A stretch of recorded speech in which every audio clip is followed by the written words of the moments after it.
उत्तर प्रदेश का कुशीनगर सरकारी स्वास्थ्य महकमा फिर चर्चाओं में है। इस बार करोड़ों रुपए की सरकारी दवाओं को मिट्टी के अंदर दफन किए जाने के मामले की वजह से चर्चाओं में है। यूं कहें कि बातों पर मिट्टी डाले, लेकिन यहाँ तो सरकारी दवाओं पर मिट्टी डाल अब मामला खत्म करने का प्रयास किया गया है। कुशीनगर जिले के कस्या NH-28 हाईवे पर स्थित जनपदीय ड्रग वेयर हाउस जो अचानक चर्चाओं में आ गया है, वजह सरकारी दवाओं को जमीन के अंदर दफनाया जाने का है। अब सरकारी दवा जमीन के अंदर क्यों दफनाया गया यह फिलहाल जांच के बाद साफ हो पाएगा, लेकिन हमारी पड़ताल में जो मामला सामने आया वो हैरान करने वाला है। पड़ताल में पाया कि जिन दवाओं को दफन किया गया वह वैलिडिटी दवाएं थी, जबकि कुछ एक्सपायरी दवाएं थी।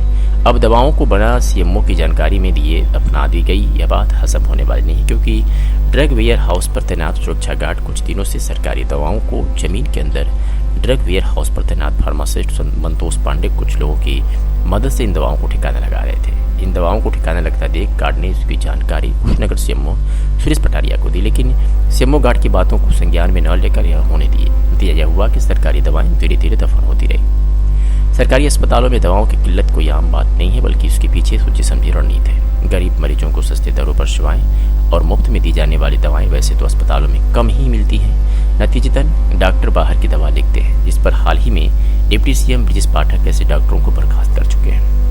फिर भी यह व्यवस्था न सुधरे तो कहीं न कहीं कुशीनगर के लाखों करोड़ रुपए की सरकारी दवाओं को मिट्टी के अंदर दफन किए जाने का क्या इत्तेफाक है, क्योंकि यह प्रकरण उठते ही स्वास्थ्य महकमे में हड़कंप मच गया।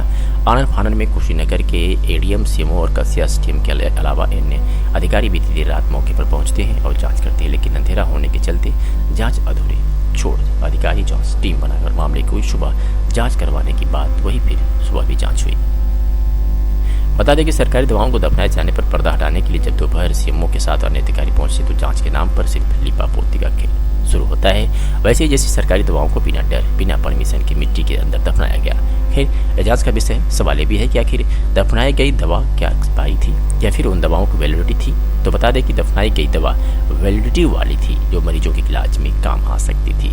लाखों और करोड़ों रुपए की दवा यूं मिट्टी के अंदर पाया जाना, क्या सच में सरकारी स्वास्थ्य महकमा सरकारी स्वास्थ्य सेवाओं की मिट्टी में मिलाने में जुटा है? वैसे यूपी के डिप्टी CM ब्रिजेश पाठक, जो कि स्वास्थ्य महकमा अपने पास रखकर यूपी में बेहतर स्वास्थ्य सेवाएं देने को लेकर तमाम प्रयास करते हैं, लेकिन तस्वीरें डिप्टी CM की किए गए दावों पर मिट्टी डालने के लिए काफी है। मिली थी कि कुछ मिट्टी के नीचे थोड़ी बहुत दवाएं दबी हुई हैं, जिसको JCB और ट्रैक्टर से निकाल के बाहर भेजा जा रहा है। तो मौके पहुंच के इन सारी चीज़ों को अभी जिलाधिकारी के पोजीशन में दे दी जा रही है और सुबह ड्रग वेयर हाउस खुलवा के विस्तृत जांच जिले से कमेटी बनाई जा रही है, उससे विस्तृत जांच की जाएगी। तदनुसार जो भी गुण दोष के आधार पर कार्रवाई वो की जाएगी। जानकारी मिली थी कि कस्या ड्रग वेयर हाउस से कुछ दवाइयाँ जो हैं जिनको डंप किया गया है, तो मैं सुबह भी आया था, यहाँ पे देखा कुछ नहीं है, लेकिन अभी भी पता चला कि एक JCB और ट्रैक्टर लगा वहाँ दवाइयाँ निकाली जा रही हैं। तो मैं मौके पर आया हूँ, SDM कस्या भी मेरे साथ ही हैं।